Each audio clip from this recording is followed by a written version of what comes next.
ಮಾರ್ಗದರ್ಶಕರು ಆಗಿರುವಂಥ ಅಂತಿಮ ಪ್ರವಾದಿ ಮೊಹಮ್ಮದ್ ಪೈಗಂಬರ್ ಅವರ ಜನ್ಮದಿನೋತ್ಸವದ ಈಗಿನ ಶುಭಾಶಯಗಳನ್ನು ಎಲ್ಲರಿಗೂ ಕೋರ್ತಾ,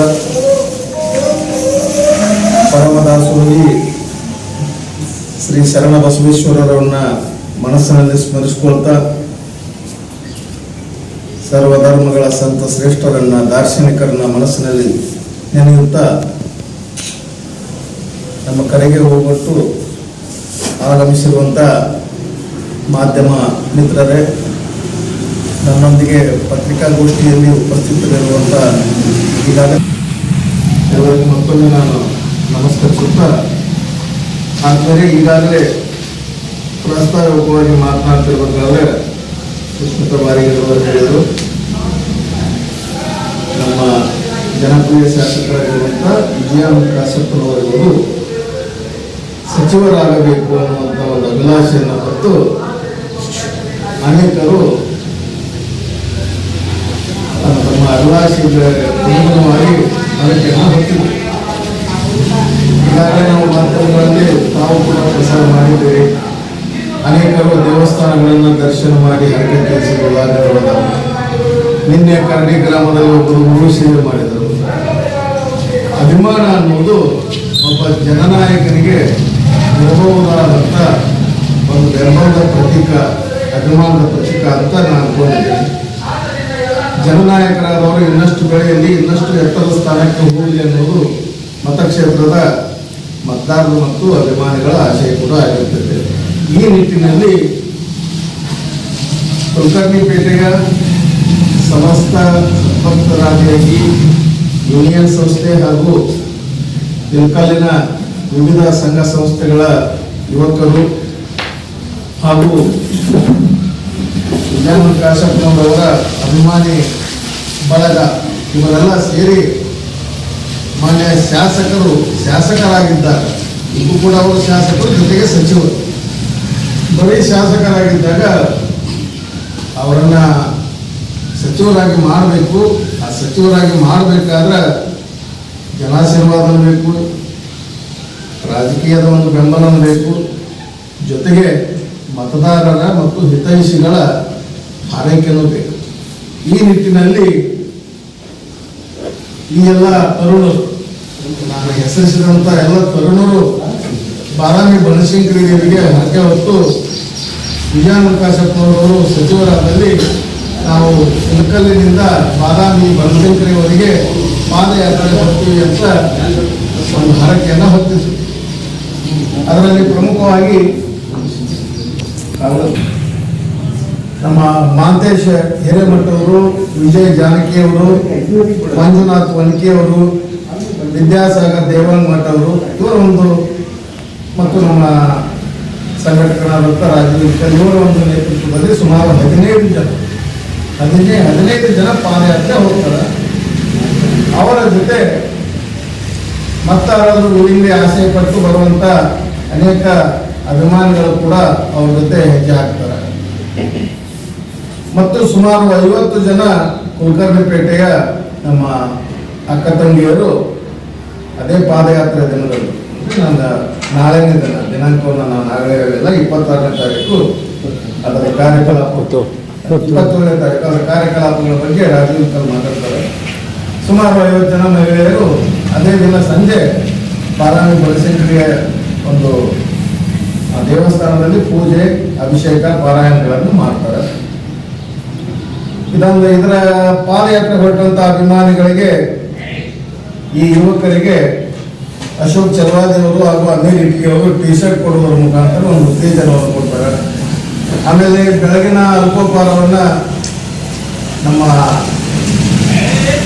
ಹಿತೈಷಿಗಳು ಮತ್ತು ಸಾಮಾನ್ಯವಾಗಿ ಅನ್ನದಾನ ಅಂದ ತಕ್ಷಣ ಹೆಸರಾಗುವಂಥ ಹೆಸರೇ MD ಭಗವಾನ್ ಅವರು ಆ ಅಲ್ಪೋಪಹಾರದ ವ್ಯವಸ್ಥೆಯನ್ನ ಮಾಂತೇಶ್ ಹತ್ತಿಯವರ ಜೊತೆ ಕೂಡಿ ನಿರ್ವಹಿಸ್ತಾರೆ. ಅದೇ ರೀತಿ ಮಧ್ಯಾಹ್ನ 2 ಗಂಟೆಗೆ ಕಾಟಾಪುರ ಸಾಯಿ ಮಂದಿರದಲ್ಲಿ ಪೂಜೆ ಆದ ನಂತರ ಊಟದ ವ್ಯವಸ್ಥೆಯನ್ನ ಅವಿನಾಶ್ ಶೆಟ್ಟಿ ಮತ್ತು ಸದ್ದಾಂ ಹುಸೇನ್ ಇಳ್ಕಲ್ ಅವರು ಅದರ ಒಂದು ಮನೆಯನ್ನು ಹೊತ್ಕೊಂಡಾರ. ಅದೇ ರೀತಿ ರಾತ್ರಿ ಊಟದ ವ್ಯವಸ್ಥೆಯನ್ನ ನಮ್ಮ ನಮ್ಮ ರಾಜು ಇಲ್ಕಲ್ ಹಾಗೂ ಅವ್ರ ಸ್ನೇಹಿತರು ಮಾಡ್ತೀವಂತ ಒಂದು ಜವಾಬ್ದಾರಿನ ತಮ್ಮೆಲ್ಲ ಹಾಕೊಂಡಾರ. ಈ ಎಲ್ಲ ಮಹಿಳಾ ಸದಸ್ಯರಿಗೆ ಒಂದು ವಾಹನ ವ್ಯವಸ್ಥೆಯನ್ನ ನಮ್ಮ ದೀಪು ದೀಕ್ಷಾ ಸಂಸ್ಥೆಯ ಸಂಸ್ಥಾಪಕಿ ಸಹೋದರಿ ಸವಿತಾ ಚಲವಾದಿ ಅವರು ನೋಡ್ಕೊತಾರೆ. ಈ ಎಲ್ಲರನ್ನ ನಾನು ಇಲ್ಲಿ ಸ್ಮರಿಸ್ಕೊಂತ ಮತ್ತೊಂದು ಮಾತನ್ನ ನಮ್ಗೆ ಇಲ್ಲಿ ಬಂದ ಮೇಲೆ ಹೇಳಿದ್ರು ನಮ್ಮ ಎಂ ಡಿ ಬಾಬಣ್ಣವರು. ಈ ಮುಂಚೆ ಮಾನ್ಯ ಶಾಸಕರಲ್ಲಿ ಸಚಿವರಾಗಿಂತ ಮುಂಚೆನೆ ಶಾಸಕರೆಲ್ಲ ಅವರೊಂದು ವಿಜ್ಞಾಪನೆಯನ್ನು ಮಾಡಿಕೊಂಡು, ಸರ್ ನೀವು ಸಚಿವರಾದರೆ ನಾನು ಒಂದು ಸುಮಾರು 5,000 ಜನರಿಗೆ ಹೋಳಿಗೆ ಊಟ ಮಾಡಿಸ್ತೀನಿ ಅಂತ ಒಂದು ಅಭಿಲಾಷೆಯನ್ನ ಮಾನ್ಯ ಶಾಸಕರಲ್ಲಿ ಕೇಳಿದಾಗ, ಆಯ್ತಪ್ಪ ನಿಮ್ಮ ಅರಿಕೆಯನ್ನು ನಾನು ಸಚಿವರಾದ್ರೆ ಮಾಡಕ್ಕಂತೀನಿ, ಅದು ನಾನು ಒಪ್ಪಿಗೆ ಕೊಡ್ತೀನಿ, ನಿಮ್ಗೆ ದಿನಾಂಕವನ್ನು ಕೊಡ್ತೀನಿ ಅಂತ ಹೇಳಿದ್ರು. ಆ ಒಂದು ನಿಟ್ಟಿನಲ್ಲಿ ಅದನ್ನು ಇದೇ ಸಂದರ್ಭದಲ್ಲಿ ತಾನೆಲ್ಲರೂ ಪ್ರೊಟೆಕ್ಟ್ ಮಾಡಿಸಲಿಕ್ಕೆ ಇಷ್ಟಪಡ್ತೀನಿ. ಸಮೀಪದಲ್ಲಿ ಒಂದು ವಾರದೊಳಗಾಗೇ ಸಾಹೇಬ್ ಒಂದು ಡೇಟ್ ತಗೊಂಡು ಸುಮಾರು 5,000 ಜನರಿಗೆ ಹೋಳಿಗೆ ಊಟವನ್ನು ಹಾಕಿಸುವಂಥ ಇರಾದೆಯನ್ನು ಅವರು ವ್ಯಕ್ತಪಡಿಸಿದ್ದಾರೆ. ಇವೆಲ್ಲವುಗಳನ್ನು ನೋಡಿದಾಗ ಇಲ್ಲಿ ನಾವು ಮುಖ್ಯವಾಗಿ ಕಂಡು ಬರುವುದಂತಂದ್ರೆ ಒಬ್ಬ ಜನಪ್ರತಿನಿಧಿ, ಮತದಾರ ಮತ್ತು ಜನಪ್ರತಿನಿಧಿ ಅವರಿಬ್ಬರ ನಡುವೆ ಈ ರೀತಿ ಮೊದಲು ಬಾಂಧವ್ಯಗಳು ಇರಲೇಬೇಕು. ಅದು ಪಕ್ಷ ಯಾವುದೇ ಇರಲಿ, ಜನನಾಯಕರೇ ಇರಲಿ, ಅವ್ರು ಯಾವುದೇ ಪಕ್ಷದವರಿರಲಿ, ಒಮ್ಮೆ ಅವರು ಶಾಸಕರಾದ ಮೇಲೆ, ಒಮ್ಮೆ ಅವರು ಸಚಿವರಾದ ಮೇಲೆ ಇಡೀ ಕ್ಷೇತ್ರದ ಸ್ವತ್ತು, ಪಕ್ಷಾತೀತವಾಗಿ ಜಾತ್ಯತೀತವಾಗಿ ಎಲ್ಲರ ಸ್ವತ್ತು, ಯಾರು ಶಾಸಕರಾಗಲಿ ಸಚಿವರಾಗಲಿ. ಆ ಒಂದು ನಿಟ್ಟಿನಲ್ಲಿ ಇಲ್ಲಿರುವಂತಹ ಯುವಕರು ಕೂಡ ಜಾತ್ಯತೀತವಾಗಿ, ಧರ್ಮಾತೀತವಾಗಿ, ಪಕ್ಷಾತೀತವಾಗಿ ಪಾದಯಾತ್ರೆ ಸಚಿವರಾಗುವುದು ಪಟ್ಟದ್ದಲ್ಲ ಮತ್ತು ಅವರು ಪ್ರತಿನಿಧಿಸುವಂತಹ ಪಕ್ಷಕ್ಕೆ ಸಂಬಂಧಪಟ್ಟಂತ ವಿಷಯ ಅಲ್ಲ. ಅದು ಇಡೀ ಹುಣಸೂರು ಮತಕ್ಷೇತ್ರದ ಎಲ್ಲ ಸರ್ವ ಜನತೆಗೆ ಸಂಬಂಧಪಟ್ಟಂತ ಒಂದು ಸಂತಸದ ವಿಷಯ. ಆ ನಿಟ್ಟಿನಲ್ಲಿ ಯುವಕರು ಹಿರಿಯರ ಸಹಕಾರ ತಗೊಂಡು, ಬರೀ ಯುವಕರು ಮನಸ್ಸು ಮಾಡಿದ ಸಾಲದು, ಅವರಿಗೆ ಇಂಥ ಎಲ್ಲ ಹಿರಿಯರ ಸಹಾಯ ಸಹಕಾರ ಬೇಕು. ಆ ನಿಟ್ಟಿನಲ್ಲಿ ಹಿರಿಯರು ಅವ್ರಿಗೊಂದು ಯೋಗ್ಯ ಮಾರ್ಗದರ್ಶನ ಮಾಡಿ ಈ ಒಂದು ಕಾರ್ಯಕ್ಕೆ ಅಣಿಗೊಳಿಸ್ಯಾರ. ಆ ಪಾದಯಾತ್ರೆ ಯಶಸ್ವಿಯಾಗಲಿ. ಮಾನ್ಯ ಸಚಿವರು ಕೂಡ ಬಿಡುವು ನೋಡಿಕೊಂಡು ಅವ್ರು ಇವತ್ತು ಆಗಮಿಸ್ತಾ ಇದ್ದಾರೆ. ನಾಳೆ ಬಿಡುವು ನೋಡಿಕೊಂಡು ಆ ಪಾದಯಾತ್ರೆಯಲ್ಲಿ ಸ್ವಲ್ಪ ನಾನು ಅವ್ರನ್ನ ಎಲ್ಲಾದರೂ ಎದುರುಗೊಂಡು ಪಾಲ್ಗೊಳ್ತೀನಿ ಅಂತ ಮಾತು ಕೊಡ್ತಾರೆ. ಅದನ್ನು ಮತ್ತೆ ಹಿರಿಯರು ಕೂಡ ಒತ್ತಾಯಿಸಿ ಅದನ್ನೊಂದು ವ್ಯವಸ್ಥೆ ಮಾಡ್ತಾರೆ. ಆ ಒಂದು ನಿಟ್ಟಿನಲ್ಲಿ ಮಾಧ್ಯಮದ ಸ್ನೇಹಿತರ ಸಹಕಾರನೂ ಬೇಕು. ಯಾಕಂದರೆ ಇಲ್ಲಿರುವಂಥ ಯುವಕರಾಗಲಿ ಒಂದು ದೊಡ್ಡ ಸ್ಥಾನದಲ್ಲಿರುವಂಥವರು ಯಾವುದೇ ಒಂದು ಆದಾಯ ಬರುವಂಥ ಇದರಲ್ಲಿ ಇದ್ದವರಲ್ಲ. ಹಿರಿಯರ ಸಹಾಯ ಸಹಕಾರದೊಂದಿಗೆ ಮಾಡೋಂಥವ್ರು ಇಂಥ ಒಂದು ವಿಧಾಯಕ ಕಾರ್ಯಗಳನ್ನು ಮಾಡುವಂಥ ಯುವಕರ ಬೆನ್ನು ತಟ್ಟುವಂಥ ಕೆಲಸವನ್ನು, ಪ್ರಚಾರ ಮಾಡುವಂಥ ಕೆಲಸವನ್ನು ಮಾಧ್ಯಮ ಮಿತ್ರರು ಮಾಡಲಿ ಅಂತ ತಮ್ಮಲ್ಲಿ ಕೇಳ್ಕೊಳ್ತಾ ಸಹಕಾರಕ್ಕಾಗಿ ಎಲ್ಲರಿಗೂ ಧನ್ಯವಾದಗಳನ್ನ ನಾನು ಅರ್ಪಿಸ್ತಾ ಈ ಪಾದಯಾತ್ರೆಗೆ ಶುಭವನ್ನು ಕೋರ್ತಾ ಇದ್ದೇನೆ. ಒಂದು ವಿಷಯ ಮತ್ತೊಂದು ಮರೆತಿದ್ದೆ ನಾನು. ಈ ಹಿಂದೆ ಕೂಡ ನಮ್ಮ ಸರ್ವೋಚ್ಚ ನಾಯಕರಾದಂಥ ಮಾಜಿ ಮುಖ್ಯಮಂತ್ರಿ ಸಿದ್ದರಾಮಯ್ಯನವರು ಒಂದು ಬೇಸ್ಲೆಸ್ ಅಪವಾದ ಕೊಟ್ಟಿದ್ರು. ಮೂಢ ಹಗರಣದಲ್ಲಿ ಅವ್ರನ್ನ ಅಪರಾಧಿಗಳು, ಆರೋಪಿಗಳನ್ನು ಕೊಟ್ಟಾಗ ಆ ಮೂಢ ಹಗರಣದ ಒಂದು ನಿರಪರಾಧಿತ್ವ ಆಗಲಿ, ಅವರು ಅದರಿಂದ ಮುಕ್ತರಾಗಲಿ ಅಂತ ಕೂಡ ಇಡೀ ಯುವಕರು ಪಾದಯಾತ್ರೆ ಮಾಡಿದ್ರು. ಅದು ತಮ್ಮ ಗಮನಕ್ಕೆ ಅಂತ ಭಾವಿಸ್ತೇನೆ.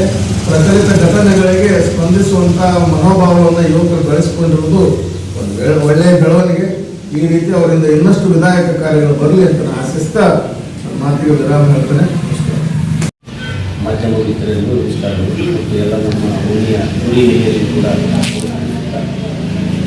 ನಮ್ಮ ಜೊತೆ ಇವರು ಇದೀಗ ಇದ್ರ ಬಗ್ಗೆ ನಮ್ಮ ಶ್ರೀ ವಿಜಯಾನಂದ ಎಸ್ ಕಾಶಪ್ಪನವರ ಅಭಿಮಾನಿಗಳು ಬಳಗದ ಇಲ್ಕಲ ವತಿಯಿಂದ ಸನ್ಮಾನ್ಯ ಶ್ರೀ ಡಾಕ್ಟರ್ ವಿಜಯಾನಂದ ಎಸ್ ಕಾಶಪ್ಪನವರಿಗೆ ಸಂಪುಟದಲ್ಲಿ ಸಚಿವ ಸ್ಥಾನ ಸಿಗಲೆಂದು ತಾಯಿ ಶ್ರೀ ಬನಶಂಕರಿ ದೇವಿಯಲ್ಲಿ ಪಾದಯಾತ್ರೆ ಬರುತ್ತೇವೆ ಎಂದು ಹರಿಕೆ ಹೊತ್ತಿದ್ದು, ಅದರಂತೆಯೇ ನಮ್ಮ ಯೂನಿಯನ್ ಕ್ರೀಡಾ ಹಾಗೂ ಸಂಸ್ಕೃತ ಎಲ್ಲ ಅಭಿಮಾನ ಬಳಗದ ಹುಡುಗರು ಕೂಡ ಬನಶಂಕರಿ ಪಾದಯಾತ್ರೆಗೆ ನಾಳೆ ದಿನ ಹೊಂಟಿದ್ದಾರೆ. ಅದರ ಮಾರ್ಗದ ಬಗ್ಗೆ ತಮಗೆ ನಾನು ಇಲ್ಲಿ ವಿವರಿಸುತ್ತೇನೆ.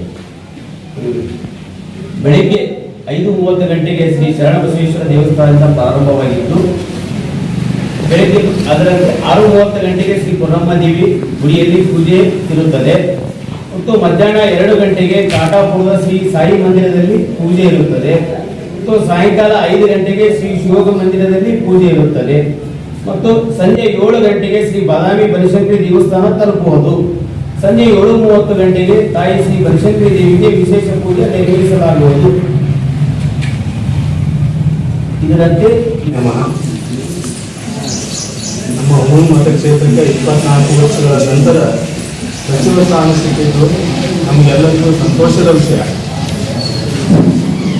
ತಾಯಿ ಬನಶಂಕರಿ ಆಶೀರ್ವಾದವು ಅಥವಾ ವಿಜಯ ಮಹಾಂತೇಶ್ವರ ಕೃಪಾಚಾರ್ಯರು, ಮುತ್ತುನ್ ಖಾದ್ರಿ ಅವರ ಕೃಪಾಶೀರ್ವಾದವು ಅಥವಾ ನಮ್ಮ ಶಾಸಕರ ಒಂದು ನಿಷ್ಠೆಯ ಒಂದು ಕಾಳಜಿಗೋಸ್ಕರ ಒಂದು ದೇವರು ಕೊಟ್ಟಂಥ ಒಂದು ವರ ಅಂತ ನಾವು ತಿಳ್ಕೊಂಡಿವಿ.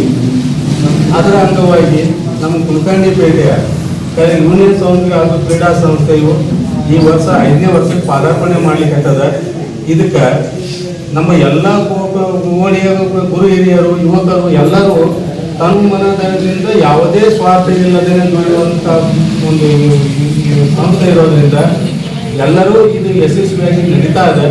ಇದರಂತೆ ಪ್ರತಿ ವರ್ಷನೂ ನಮ್ದು ನಡೀತಾ ಇರ್ಬೇಕು, ಪ್ರತಿ ವರ್ಷನೂ ನಡೀತಾ ಇರ್ಬೇಕು. ಆನಂತರ ನಮ್ಮ ಕಾಶ್ಯಪ್ನವರಿಗೆ ಇನ್ನೂ ಹೆಚ್ಚು ಹುದ್ದೆಗಳು ಸಿಗಲಿ, ನಮ್ಮ ಆಸೆ ಏನಂದ್ರೆ ಮುಖ್ಯಮಂತ್ರಿ ಸ್ಥಾನ ಸಿಗಲಿ.